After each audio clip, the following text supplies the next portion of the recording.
No final de hoje você vai ver a continuação da abertura da mostra Hear My Train A Coming em homenagem a Mr. Jimi Hendrix com o show ao vivaço da banda Cachorro Grande.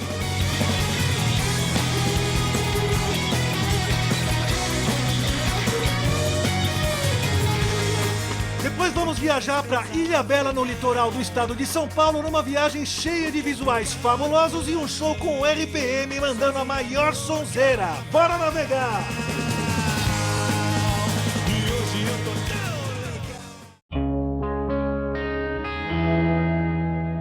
No último episódio a gente mostrou a primeira parte da abertura da mostra Hear My Train A Coming com um monte de badulaques de Mr. Jimi Hendrix.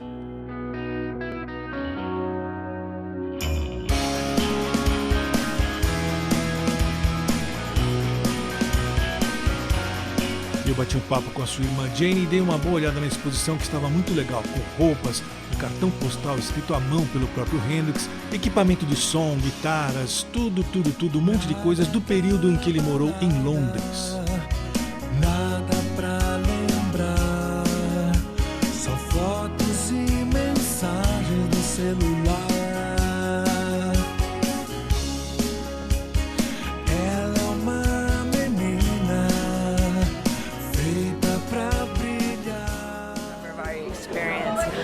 I was a huge Batman fan when I was a kid. Still am, but Good childhood. So Jimmy used to chase me around the house with the big cape, and he would sing the Batman anthem. So to know the child side of Jimmy, he was very fun. Yeah. There's a lot of laughter. Yeah. A lot of. He was a joker. He liked to play practical jokes. I know, because I heard it from him in recordings. Yeah, exactly. Never, always in fun, never in bad. But also he used to play Monopoly, and he used to be the little shoe. He was definitely a fashion icon, so the clothing, I just remember a lot of times, he'd come with all these suitcases, and he'd pull out all the things that he would want to wear and pack up a smaller suitcase and come to the house, because he didn't want to stay in the hotel when he was at home. It was just nice to have him at home and be able to wake up with him and have breakfast with him and eat dinner with him, and so. Yes, fine, very fine. Thank you. Yes. Thank you for your time. Thank you so much. I'm very, very happy to be here to know you. Thank you. We created this, what we're calling a life map, a sort of timeline of Jimi Hendrix's life, which shows images that relate to various sections of his life, along with data points that are what's happening in the elsewhere in the world. So it kind of gives you a sense as to what happens throughout the 27 years that Jimmy was alive. And then on this far wall, right back here, that idea of playing 120 shows in 9 months is amazing.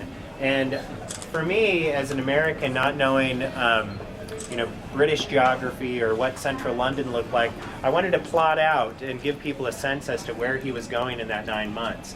So all of the dots that you see on here are a concert that he played. This is sort of a representation of central London, with the venues called out in central London that a lot of people probably recognize.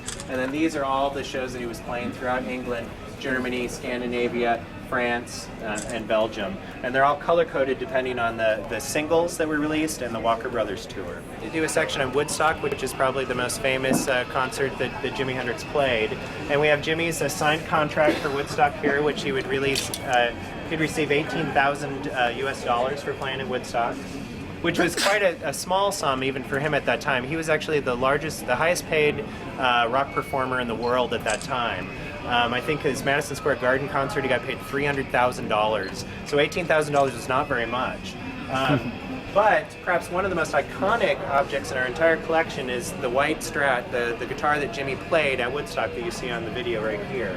And it's interesting to me because, because of the delays that were happening that night, Jimmy was supposed to play the night of the 17th. And because of delays and weather, didn't play until 8 in the morning on the 18th, when almost everybody had left. But somebody was filming there, and because of that film, this iconic rock moment has been recorded. So this is absolutely the most famous guitar in rock and roll history. Tinha uma galera da imprensa lá e foi muito legal saber que há bastante interesse das pessoas no Hendrix. O cara foi um dos maiores músicos de todos os tempos. Mas a gente tem que mexer em umas coisas erradas. Na dúvida. Vamos lá então? O que você achou da exposição do Hendrix? Falar sobre Hendrix é sempre muito legal. Hendrix foi, sem dúvida, um dos guitarristas mais importantes, se não o mais importante de todos os tempos. O rock, como nós o conhecemos hoje, é muito devido à ousadia que ele teve. Ele era um cara abençoado.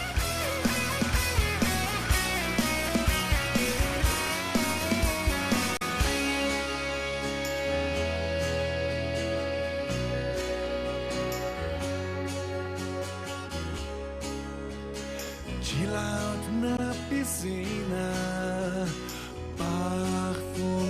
If I ask you to say something about Hendrix, what would you say?